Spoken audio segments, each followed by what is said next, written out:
in this video lecture, we'll introduce you to coding infectious diseases.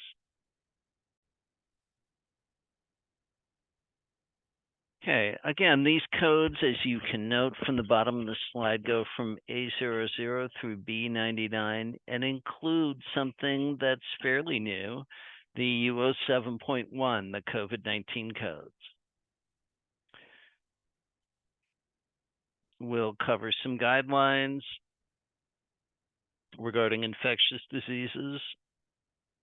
We'll talk about HIV coding, infections that are resistant to antibiotics like the MRSA, coronavirus, and Zika virus.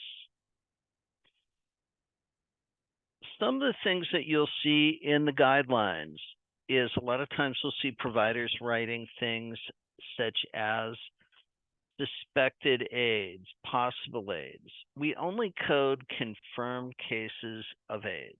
It's either AIDS when the physician says it is.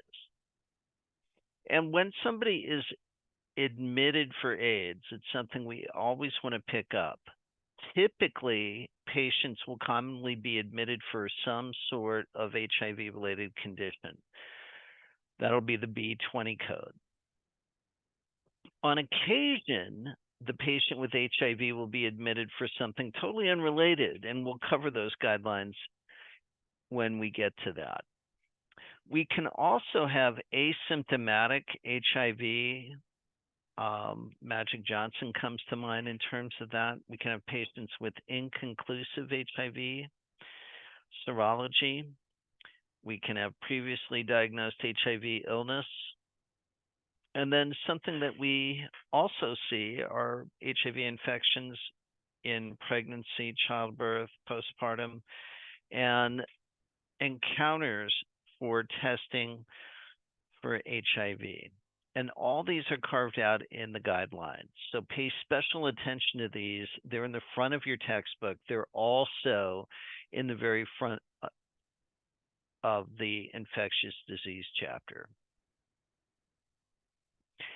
Sometimes infectious diseases will have things where they're going to identify the organism or not, and there's specific guidelines on that.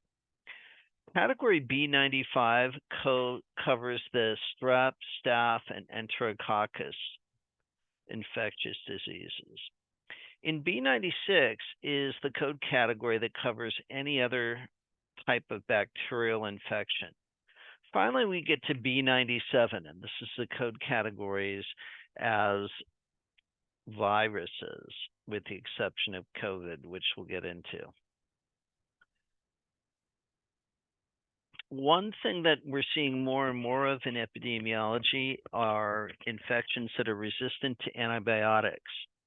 If this is the case, it's very important to make sure that we assign a code from the category Z16.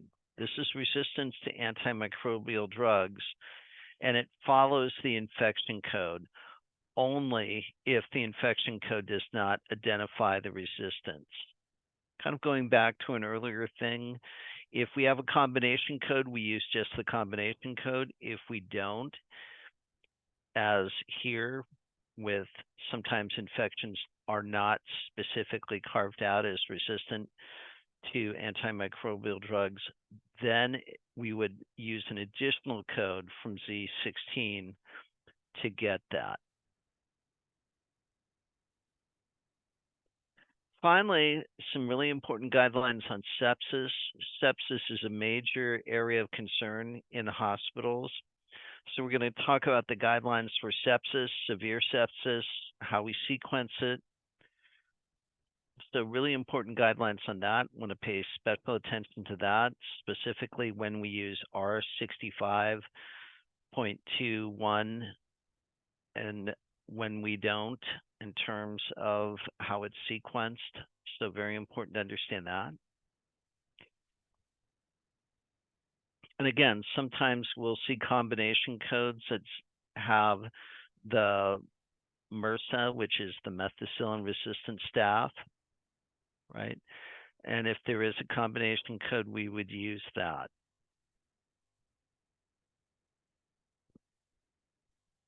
And again, all infectious diseases are in this first chapter of the ICD-10 CM codebook.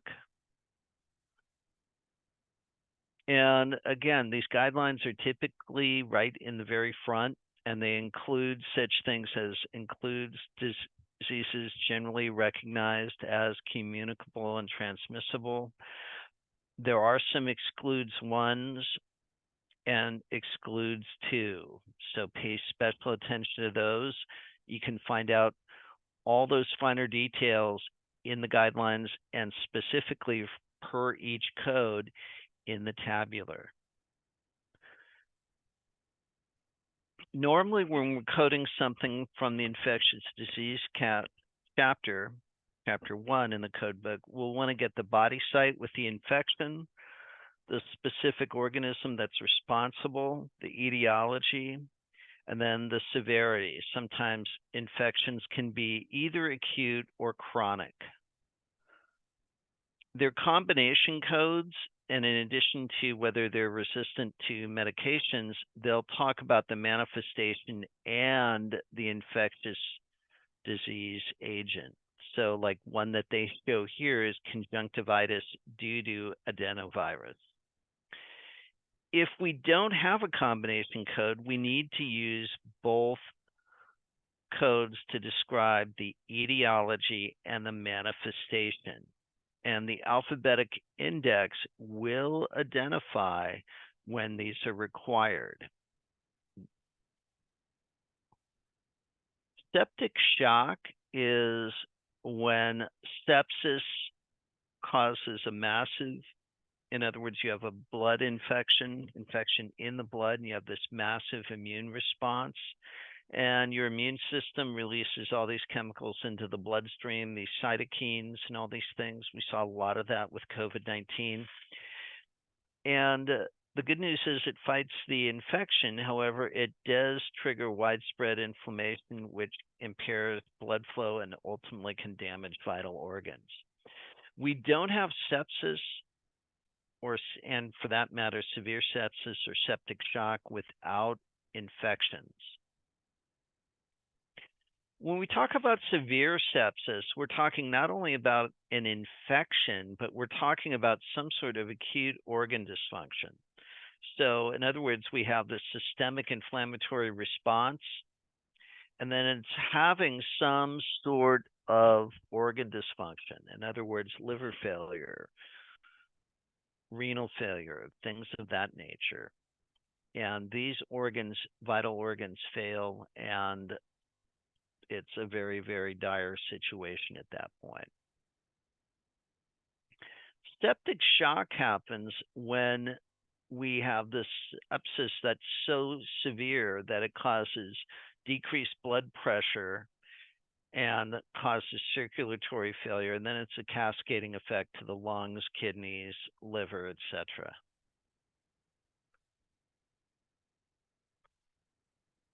With severe sepsis, we have at least two codes. And very important point here that I want to bring your attention to. We have a code for the underlying infection. This is going to be the A40, 41, and or a code from the obstetric puerperal or post-procedural sepsis, right? So we have basically, think of it as the infection itself. The second code is going to be from the subcategory R65.2, severe sepsis, and it could have a character of 2.1 or 2.0, depending on whether there's septic shock or not. If septic shock is present, additional codes are required to identify the organ dysfunction, be it acute kidney failure, respiratory failure, whatever it is. So those are not optional. You are supposed to capture those.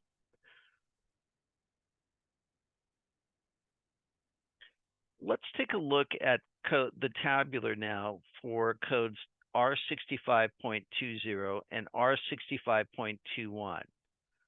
Important point here is that these R6520, R6521 are not used as a principal or first listed or only code.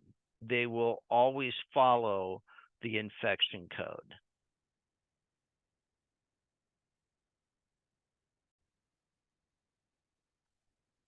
Okay, so here we are with R65, and you can see this here. Let's go to the one we want, and here it is. We have severe sepsis. Pay very close attention to anything in the code books that are in red. It's in red for a reason. Note here, code underlying infection, such as infection following a procedure, postpartum sepsis, sepsis following a complete or unspecified spontaneous abortion, ectopic pregnancy, so on and so forth. And then very important also is to use the additional code to identify the specific acute organ dysfunction. That includes these here: acute kidney failure, acute respiratory failure, and others. Note also that R65.20 is severe sepsis without septic shock. R6521, severe sepsis with septic shock. And that's all I have for you. Please read these guidelines and go back, do the questions, and it may be helpful to keep the guidelines open while you are looking at the check your understanding questions and the review exercises for this chapter. That's all I have for you. We'll see you next time.